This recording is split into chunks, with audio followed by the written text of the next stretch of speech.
Fengal తుఫానుతో Puducherry చిగురుటాకులా వణికిపోయింది. బలమైన గాలులు, భీకర వర్షంతో అతలాకుతలమైంది. అటు తమిళనాడులోనూ ఫెంగల్ విధ్వంసం సృష్టిస్తుంది. ఇక ఈ తుఫాను ధాటికి చెన్నైలో 4, పుదుచ్చేరిలో 2 మృతి చెందారు. గత 30 ఏళ్లలో పుదుచ్చేరిలో ఇదే అతి భారీ వర్షమని అధికారులు చెప్పారు. అటు పుదుచ్చేరికి రెడ్ అలర్ట్ కొనసాగుతుంది. బంగాళాఖాతంలో ఏర్పడిన తుఫాను పుదుచ్చేరి సమీపంలో తీరం దాటినా ముందుకు కదలకుండా అక్కడే బీభత్సం సృష్టించింది. సుమారు 17 గంటల పాటు పుదుచ్చేరి పక్కనే తుఫాను కేంద్రీకృతమైంది. గంటకు 90 కిలోమీటర్ల వేగంతో వీచిన పెనుగాలులకు భీకర వర్షం తోడైంది. దీంతో పుదుచ్చేరి నగరం అతలాకుతలమైంది. అటు తమిళనాడులోనూ పలు జిల్లాల్లో భారీ వర్షాలు కురిశాయి. తీరాన్ని తాకిన వెంటనే తుఫాను బలహీనపడవచ్చని అన్న వాతావరణ శాఖ అంచనాలు తప్పాయి.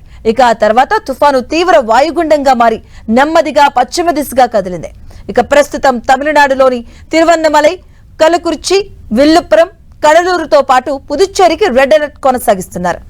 అటు తమిళనాడులోని విల్లుపురం జిల్లా ముయిలాంలో 24 గంటల్లో ఏకంగా 51 సెంటీమీటర్ల వర్షపాతం నమోదు కాగా పుదుచ్చేరిలో 49 సెంటీమీటర్ల వర్షం కురిసింది. పుదుచ్చేరిలో గత 30 ఏళ్లలో ఇంతటి వర్షపాతం నమోదు కాలేదని అధికారులు చెబుతున్నారు. 16 ఏళ్ల తర్వాత 20 సెంటీమీటర్లకు మించి వర్షం కురిసినట్లుగా తెలిపింది. అలాగే గాలులు గంటకి 70 నుంచి 90 కిలోమీటర్ల వేగంతో వీయడంతో చాలా చోట్ల చెట్లు, విద్యుత్ స్తంభాలు నేలకొరిగాయి. ఇళ్లలోకి వరద నీరు చేరడంతో ప్రజలు భవనాలపై అంతస్తులకు పరుగులు పెట్టారు. కాలనీల్లో కార్లు, ద్విచక్ర వాహనాలు నీట మునిగాయి.